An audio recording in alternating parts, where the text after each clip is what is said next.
بسم اللہ الرحمن الرحیم۔ جناب علی حسن اللہ یاری کی آپ ویڈیو ملاحظہ فرمائیں۔ آپ تو عثمان ہے، وہ پیچھے جو ابو بکر عمر تو نہیں ہے بھائی۔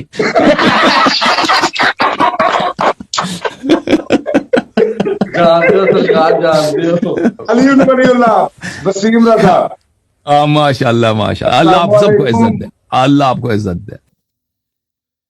جناب علی شیطان یاری نے بکواس کی ہے کہ حضرت ابوبکر عمر عثمان رضی اللہ تعالیٰ عنہ کو یہ مسلمان نہیں مانتا۔ جناب علی میں آپ کو ان کی شان میں اتنی حدیثیں بیان کروں گا کہ آپ دیکھ کے حیران رہ جائیں گے ان شیعوں نے کتنا بڑا جھوٹ گھولا ہے اسلام کے اندر۔ جناب علی یہ آپ حدیث پہلے ملاحظہ فرمائیں کہ رسول پاک نے ان کو جنت کی بشارت دی، یہ دیکھیے گا۔ پھر اس پہ حسن علی یاری کا اعتراض ہے کہ عبداللہ بن سلام کی حدیث کوٹ کرتا ہے صحیح بخاری سے کہ سعد ابن ابی وقاص بیان کر رہے ہیں کہ اس موقع پر کوئی اور مسلمان کوئی اہل جنت نہیں تھا۔ جناب علی بالکل اس نے حدیث کا کنٹیکسٹ غلط استعمال کرا۔ حدیث کا یہ مفہوم ہے کہ ایک شخص حضرت محمد صلی اللہ علیہ وسلم کے پاس ہاتھ پہ بیعت لینے آتا ہے اور اس کا نام عبداللہ بن سلام تھا اور وہ ایک یہودی عالم دین تھا۔ مدینہ میں یہودی بہت موجود تھے کثرت سے، تو جب رسول پاک کے ہاتھ پہ بیعت لینے آتا ہے رسول پاک نے اسے اہل جنت قرار دیا، رسول پاک نے اسے جنت کی بیعت دی۔ سعد ابن ابی وقاص وہی چیز بیان کر رہے ہیں کہ یہ اہل جنت میں سے ہے، اس موقع پر کوئی اور موجود نہیں تھا، انہوں نے بیان کر دیا کوئی بھی جنت میں نہیں تھا، اس لہٰذا یہ عشر مبشرہ والی حدیث غلط ہو گئی۔ جناب علی یہ جنت کی بشارت والی حدیث ایک اور دیکھیں کہ ایک موقع پر رسول پاک کنویں پہ بیٹھے ہوئے تھے، تو کنویں کا ایک بہت بڑا ایک باغ تھا، اس کے اندر کنواں تھا، تو اس کا دروازہ بھی موجود تھا، تو رسول پاک ایک صحابی بھی ان کے ساتھ موجود تھے۔ دروازہ پہ دستک ہوتی ہے تو رسول پاک سے اجازت لے کے وہ جاتے ہیں اور اندر رسول پاک کے پاس لے کے آتے ہیں اجازت کہ ابوبکر صدیق آئے ہیں۔ جناب علی رسول پاک انہیں کہتے ہیں کہ آپ ان کے اندر آنے کی اجازت دیں اور جنت کی بشارت دیں۔ جناب علی میں آپ کو جو حدیث بتا رہا ہوں صحیح بخاری مسلم سے ہے، صحیح بخاری مسلم کا امت کا اجماع ہے کہ کوئی حدیث کوئی مائی کلال سند ضعیف ثابت نہیں کر سکتا، ان کی ہر ایک حدیث بالکل صحیح ہے، کوئی مائی کلال ضعیف ثابت نہیں کر سکتا۔ یہ جو شیعہ کہتے ہیں نا یہ حدیثیں گھڑی گئی تھی، انتہائی لا علمی کا مظاہرہ ہے۔ ان کی صرف ایک کتاب ہے اصول کافی، اس کے بارے میں کہا ہوا ہے کہ امام زمانہ نے اصول کافی، ان کو کتاب وہی آئی تو انہوں نے کہا یہ میرے شیعہ کے لیے کافی ہے، اصول کافی نام بنا دیا۔ مولانا اسحاق صاحب نے اس کتاب کی تصدیق کی، 16,000 میں سے 900 حدیثیں صرف اور صرف تصدیق کی، باقی 15,100 حدیثیں ساری ضعیف انہوں نے ثابت کرے۔ ان کا یہ عقیدہ ہے، یہ ان کی کتاب ہے۔ جناب علی پھر اس بشارت کے اندر حضرت عمر آتے دستک دیتے ہیں تو رسول پاک کہتے ہیں ان کے اندر آنے کی اجازت دیں اور ان کو جنت کی بشارت بھی دیں۔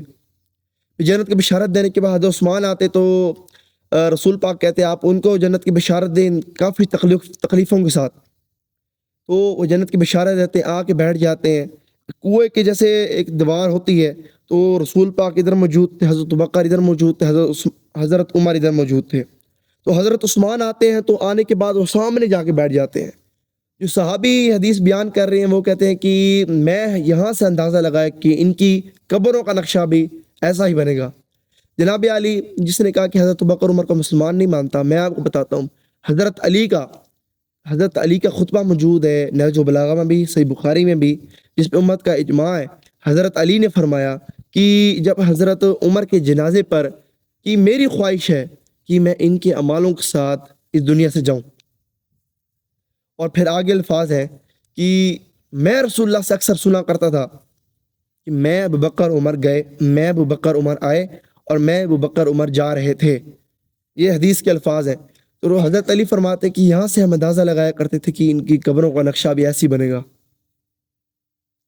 جناب علی نہج البلاغہ کے اندر خطبہ موجود ہے کہ حضرت علی کی جو خلافت سے حضرت امیر معاویہ نے جب انکار کرا، انہوں نے ان کو خطوط موجود ہے کہ ان کو خطوط لکھا اور کہا کہ حضرت ابوبکر اور عمر عثمان کے ہاتھ پہ جن لوگوں نے بیعت کی ان لوگوں نے میرے ہاتھ پہ انہی اصول کے مطابق بیعت کی۔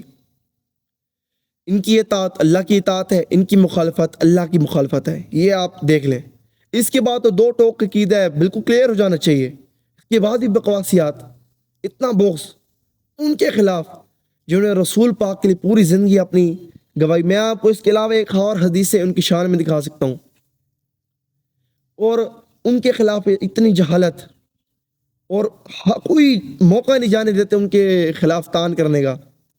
جناب علی حضرت بکر صدیق وہ ہیں جنہوں نے 25 سال کی عمر میں رسول پاک کے ساتھ دوستی نبھائی. 25 سال جب رسول پاک نے 40 سال کی عمر میں دعویٰ نبوت کیا، انہوں نے سب سے پہلے ہجرت سے واپس آ کر اسلام رسول پاک کے ہاتھ پہ قبول کرا. جناب علی جب رسول پاک ہجرت کے موقع پر تھے تو ہجرت کے موقع پر حضرت بکر صدیق نے 40,000 دینار دیے. تاریخ طبری، تفسیر ابن کثیر اور تاریخ ابن شام سب میں موجود ہے یہ چیز. 40,000 دینار آج کے زمانے کے 12 ملین ڈالرز، 12 ملین ڈالر بنتے ہیں. 150 کروڑ روپیہ ہجرت کے موقع پر. 2 اونٹ بھی دیے اور وہ بھی سفید اونٹ.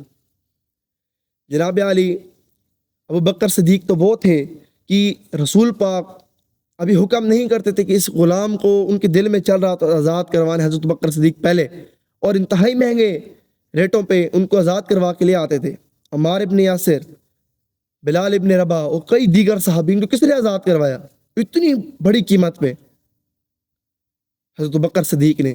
حضرت بکر صدیق وہ تھے کہ جو رسول پاک کی جب شادی ہوتی تھی تو اس کا حق مہر ہوتا تھا، وہ رسول پاک کو نہیں ادا کرنے دیتے تھے، وہ خود ادا کرتے تھے. ابو بکر صدیق وہ تھے وہ ہر جنگ کے لیے پہلے اپنا مال و دولت لا کے رکھتے تھے. ابو بکر صدیق وہ تھے جس نے غزوہ تبوک کے موقع پر اپنا سارا مال، ایون کہ گھر کے برتن، چمچ، ہر ایک چیز رسول پاک کے قدموں میں لا کے رکھی بیچ کے. یہ تھے ابو بکر صدیق. ان کے بارے میں آج بھونکا جا رہا ہے. ابو بکر صدیق وہ تھے کہ جب ان کا بزنس تھا، حضرت عمر نے ان کا وظیفہ مقرر کیا تھا کہ یہ پوری طریقے سے خلافت پہ دھیان دیں، کیونکہ بہت بڑے بڑے مسائل شروع ہو گئے تھے. لوگوں نے دعویٰ نبوت کر دیا تھا، 4 بندوں نے کیا تھا دعویٰ نبوت. اس کے علاوہ لوگ منکرین زکوٰۃ ہو گئے تھے، منکر ہو گئے تھے، ملحد ہو گئے تھے. تو اس پہ بڑا دھیان دینے کی ضرورت تھی. تو اتنا حضرت بکر صدیق نے کہا کہ اتنا تم معاوضہ مقرر کرنا کہ جتنا ایک مزدور کا ہوتا ہے، اور اتنا وہ لیتے تھے حضرت ابو بکر صدیق کی ان کی 2 وقت کی روٹی ہو جائے اور کپڑے ہو جائے. اور جب وہ اس دنیا سے جانے لگے انہوں نے حضرت عائشہ کو کہا کہ یہ باغ میرا فلاں جگہ موجود ہے، تم نے اس کو بیچ کے مال غنیمت میں بیت المال میں ڈلوا دینا ہے، کہ یہ جو پیسے میری مقرر تھے یہ واپس چلے جائیں. یہ تھے ابو بکر صدیق. کون سی انہوں نے اپنی جائیدادیں بنائی ہیں یار؟ کیا چھوڑ کے وہ اس دنیا سے گئے ہیں؟ پوری زندگی حضرت بکر، عمر، عثمان چٹائیوں پہ سوتے رہے. آپ ان کے بارے میں بکواس کرتے ہیں. حضرت ابو بکر، عمر، عثمان، انہوں نے کیسر و قصر حضرت عمر نے فتح کرا. حضرت ابو بکر کے دور میں 15 لاکھ مربع میل، حضرت عمر کے دور میں 24 لاکھ مربع میل، حضرت عثمان کے دور میں 26 لاکھ مربع میل فتح ہوا. رسول پاک سے وعدہ ہوا تھا کہ کیسر و قصر آپ کو ہم دلائیں گے. اللہ تعالیٰ نے ثابت کرنا تھا کہ ان کی خلافت ثابت کرنی تھی، تو اللہ تعالیٰ نے ان سے فتح کروایا کیسر و کسرا.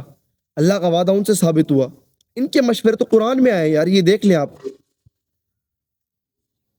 غار یار کون تھا یہ آپ دیکھ لیں. آپ ان کے بارے میں بکواس کرتے ہیں، کوئی شرم نہیں آتی؟